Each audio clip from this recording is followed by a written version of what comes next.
Assalamualaikum warahmatullahi wabarakatuh. Jumpa lagi dengan saya di channel Pojok Asuransi. Mari mocok ngobrolin asuransi. Baik teman-teman, untuk topik yang akan saya coba share di sini adalah terkait dengan klaim asuransi kendaraan bermotor atas perlengkapan tambahan atau non-standar. Ikuti video ini sampai tuntas.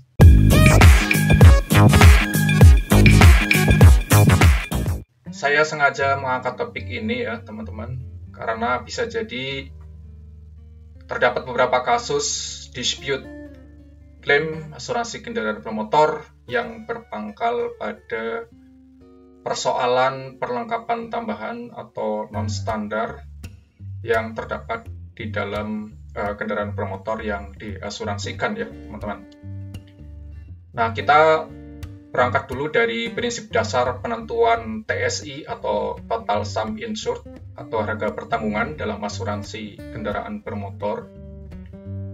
Jadi, sum insured atau harga pertanggungan di dalam asuransi itu diharapkan memang sesuai dengan harga sebenarnya, di mana harga sebenarnya ini didefinisikan sebagai nilai hasil penjualan yang dapat diperoleh atas kendaraan bermotor dengan merek, tipe, model, dan tahun yang sama, sebagaimana tercantum pada polis di pasar bebas sesaat sebelum terjadinya kerugian dan atau kerusakan.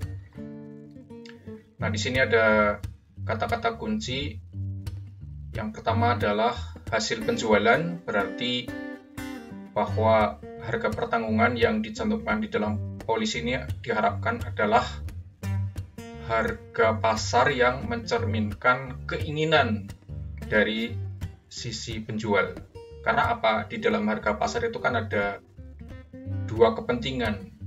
Satu sisi adalah kepentingan penjual yang ingin menjual kendaraannya dengan harga setinggi-tingginya, dan di satu sisi ada kepentingan pembeli yang menginginkan harga belinya itu kalau bisa lebih rendah, lebih baik gitu ya. Nah, dalam hal ini berarti kita akan melihat dari aspek penjual ya. Jadi di sini disebutkan nilai hasil penjualan. Kemudian yang kedua, bahwa harga pertanggungan yang tercantum di polis itu adalah mencerminkan kepada kendaraan yang sesuai baik merek, tipe, model, dan tahun yang sama, karena nanti akan berpengaruh terutama pada saat terjadi total loss, maka pihak perusahaan asuransi tentu akan mengecek kendaraan yang hilang dengan penggantian yang harus sama persis baik dari sisi merek, tipe, model, dan juga tahun kendaraan. Bahwa harga penjualan tersebut adalah mengikuti harga pasaran bebas. Jadi kalau ada harga penjualan yang menyimpang dari pasaran bebas, katakanlah karena satu keluarga mungkin ya, ada seorang kakak yang ingin menjual ke adiknya dengan harga yang rendah dibanding harga pasar, maka yang akan dipakai adalah nantinya tetap mengacu kepada harga pasar bebas. Kemudian berikutnya adalah diharapkan pada saat sebelum terjadinya kerugian, maka harga tersebut juga akan sama antara yang tercantum di schedule atau ikhtisar polis dengan harga yang ada di pasaran.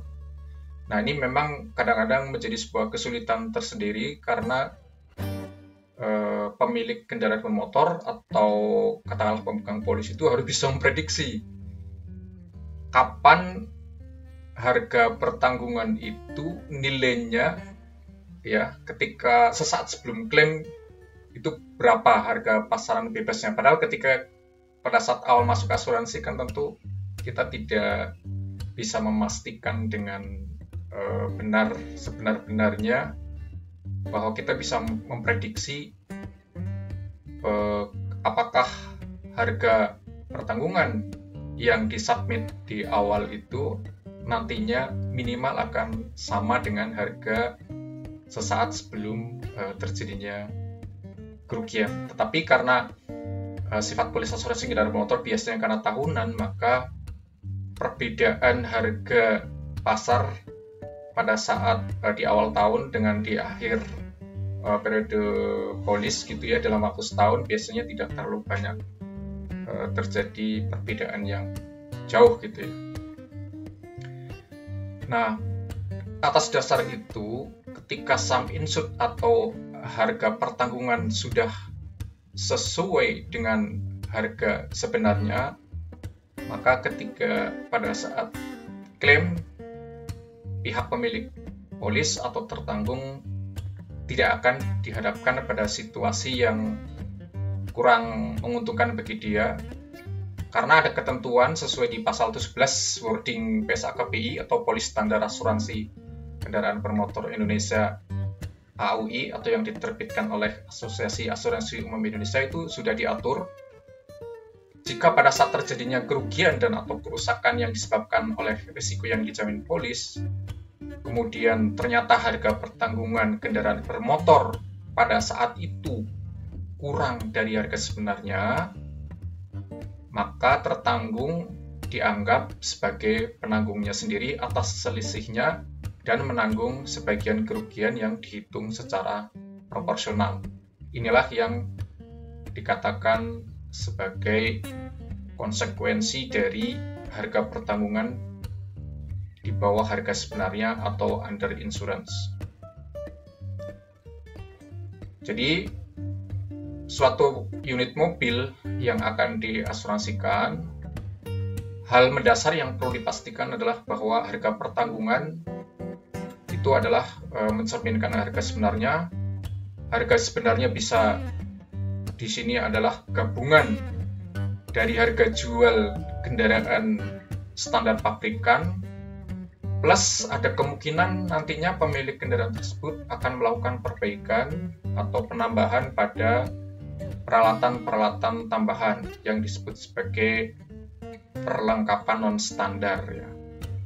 Jadi kadang-kadang pemilik mobil itu kurang puas dengan mungkin tampilan dari mobil yang sudah dibelinya dari pabrikan atau dealer, sehingga terkadang ia menambahkan beberapa aksesoris tertentu. Nah, dengan demikian maka harga pertanggungannya itu akan berubah formularnya menjadi harga jual kendaraan dari standar pabrikan ditambah dengan nilai perlengkapan tambahan atau non-standar. Lalu muncul pertanyaan, bagaimana cara menentukan nilai perlengkapan tambahan tersebut? Di beberapa perusahaan asuransi, mungkin nanti underwriter akan meminta list perlengkapan tambahan atau non-standar beserta harganya dari calon pemegang polis, meskipun tidak ada mekanisme pengecekan harga sebenarnya atas perlengkapan tambahan tersebut. Sehingga dalam hal ini diasumsikan underwriter telah setuju menggunakan basis agreed value atas perlengkapan tambahan tersebut.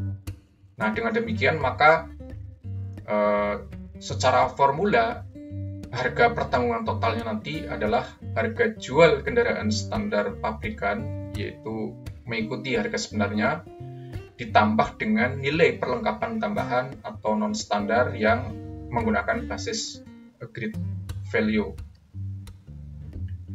Kemudian kita perlu mengacu kepada wording polis yang dipakai terkait dengan definisi apa itu perlengkapan standar dan juga apa itu perlengkapan tambahan. Di dalam bab 3 pasal 4 wording PSAKPI AUI telah disebutkan masing-masing definisinya, yaitu sebagai berikut. Yang pertama, perlengkapan standar adalah perlengkapan yang disediakan dan dilekatkan oleh pabrik dan atau dealer resmi kendaraan bermotor baru. Kemudian yang kedua, perlengkapan tambahan adalah perlengkapan pada kendaraan bersangkutan yang bukan merupakan perlengkapan standar pabrik dan atau dealer resmi kendaraan bermotor baru. Di sini ada contoh di sebuah unit Mitsubishi Expander itu memang ditawarkan adanya perlengkapan tambahan seperti misalkan ada engine hood emblem, side visor, rear air dam, atau juga tailgate spoiler. Nah, sementara untuk beberapa perlengkapan lain di unit Mitsubishi Expander itu sudah ada perlengkapan standar dari pabrikannya. Contohnya di sini adalah head unit double din 6,2 inci yang sudah menjadi fitur bawaan dari sananya ya. Nah, di sini ada dua jenis head unit. Yang pertama itu adalah double din dengan layar sentuh berukuran 6,2 inci untuk varian Ultimate. Sedangkan yang kedua adalah double din tanpa layar sentuh untuk varian Sport, Exit, dan GLS. Nah, ada juga kaca film bawaan dari Expander sesuai penjelasannya bahwa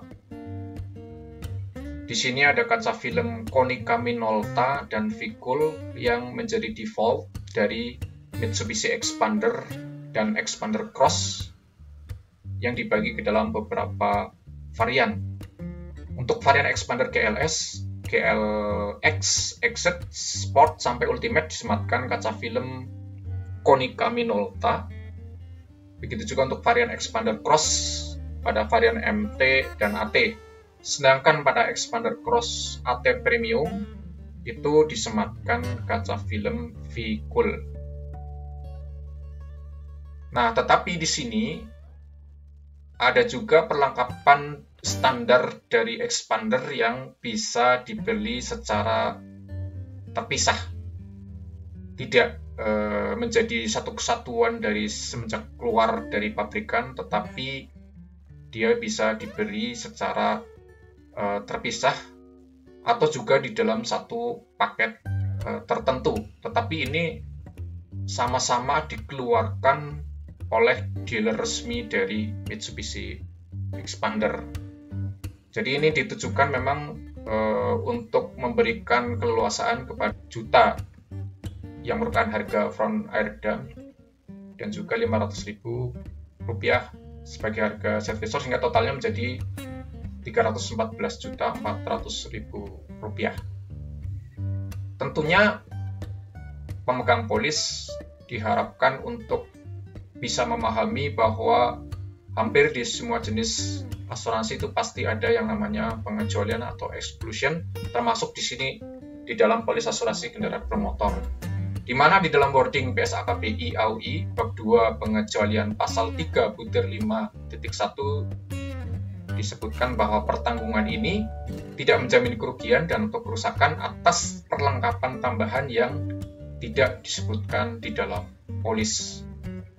Di sini ada sebuah foto yang memperlihatkan adanya perlengkapan tambahan yang sangat ekstrim pada sebuah mobil ambulans, di mana perlengkapan interiornya itu sendiri terdapat berbagai macam alat di situ ya, seperti ada alat mengisap regulator permanen dan portable, kemudian ada alat tabung oksigen portable, ada alat pengukur denyut nadi, ada alat pemicu jantung, ada alat transcutaneous, nebulizer, papan tulang belakang, dan seterusnya. Sehingga di sini jika ada pemilik ambulans yang ingin mengasuransikan unit ambulannya kepada perusahaan asuransi, diharapkan mendeklar seluruh dari peralatan non-standar yang ada, sehingga nantinya ketika terjadi kerusakan atau kerugian yang dialami oleh pemilik kendaraan bermotor tersebut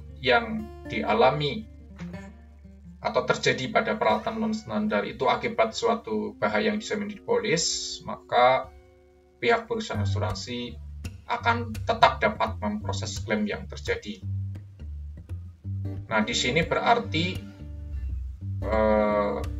selama ada rincian yang disebutkan di dalam schedule atau ikhtisar polis, maka atas kerusakan yang terjadi pada peralatan tambahan tersebut, subjek itu disebabkan oleh bahaya yang dijamin polis, maka akan diganti. Nah, dengan demikian nanti pada sebuah schedule polis asuransi kendaraan bermotor yang memiliki peralatan tambahan pada unit tersebut, maka di schedule polis akan tertera adanya rincian peralatan tambahan atau non standar. Sebagai contoh di sini ada sebuah contoh schedule polis. Di situ tercantum aksesoris non standar, ada kaca film, ada head unit yang tercantum berapa nilainya, kemudian nanti akan juga dicantumkan berapa premi tambahannya. Nah, sebaliknya jika tidak ada peralatan tambahan atau peralatan non standar, maka tentunya di schedule polis tidak perlu dicantumkan list dari peralatan tersebut. Namun ada beberapa perusahaan asuransi atau penanggung yang kemudian memodifikasi terhadap jaminan peralatan tambahan atau non standar. Nah, ini diharapkan pemegang polis untuk dapat mengecek kembali polisnya masing-masing, apakah terdapat klausula yang membatasi jaminan terkait dengan peralatan tambahan atau non standar. Contoh di sini ada dua modifikasi klausula. Yang pertama adalah yang di atas ya, judulnya sama-sama klausul perlengkapan non standar, tetapi isinya agak berbeda. Untuk versi yang pertama yang di atas itu disebutkan, dengan ini dicatat dan disetujui bahwa selain yang disebutkan dalam bab 2 pengecualian pasal 3 butir 5.1 polis ini, asuransi akan melindungi kerugian dan atau kerusakan atas perlengkapan non standar selama disebutkan di dalam ikhtisar polis, baik jenis, merek, dan harga pembelian. Namun jumlah penggantian kerugian dibatasi setinggi-tingginya sebesar nilai limit ganti rugi yang disebutkan di dalam ikhtisar polis. Artinya, yang pada saat awal sebenarnya polis itu tidak membatasi berapa limit penggantian dari perlengkapan non standar, asalkan masih di dalam range total sum insured atau total harga pertanggungan. Namun melalui klausul ini, maka terhadap kerugian atau kerusakan yang terjadi pada perlengkapan non standar itu akan 100 juta rupiah. Limit 5% dari total harga pertanggungan, berarti 5% kali 200 juta rupiah atau menjadi 10 juta rupiah. Namun ada catatan berikutnya, yaitu 5 juta mana yang lebih kecil sehingga yang dipakai adalah 5 juta rupiah ya. Ada latar belakang tertentu mengapa perusahaan asuransi atau penanggung memilih untuk membatasi jaminan peralatan tambahan atau non standar. Yang pertama, perusahaan asuransi atau penanggung belum tentu mampu menyediakan spare part non standar yang kemungkinan akan sangat sulit diperoleh di pasaran ya. Karena biasanya ada part-part tertentu yang bersifat khusus atau customized yang bukan barang umum yang mudah diperoleh di pasaran bebas. Tentu ini nanti akan menjadi kesulitan tersendiri bagi perusahaan asuransi. Kemudian yang kedua, ada alasan lain, yaitu tidak adanya keseragaman harga pasar atas peralatan non standar, sehingga di sini akan menimbulkan adanya kesulitan di dalam melakukan ganti rugi berdasarkan indemnity. Kemudian yang ketiga, menyangkut safety, bahwa modifikasi ekstrim dari kendaraan itu kemungkinan akan dapat berpengaruh pada meningkatnya risiko keamanan kendaraan, yang nantinya juga akan berpengaruh pada meningkatnya potensi risiko klaim. Nah, ini menjadi hal yang penting bagi pemilik kendaraan bermotor, terutama yang sudah dan atau mau masuk mengikuti asuransi kendaraan bermotor, agar klaimnya nanti tidak ditolak karena masalah peralatan tambahan atau non standar. Yang pertama, pastikan bahwa unit kendaraan yang akan diasuransikan dapat dibedakan aksesoris mana yang merupakan bawaan standar pabrikan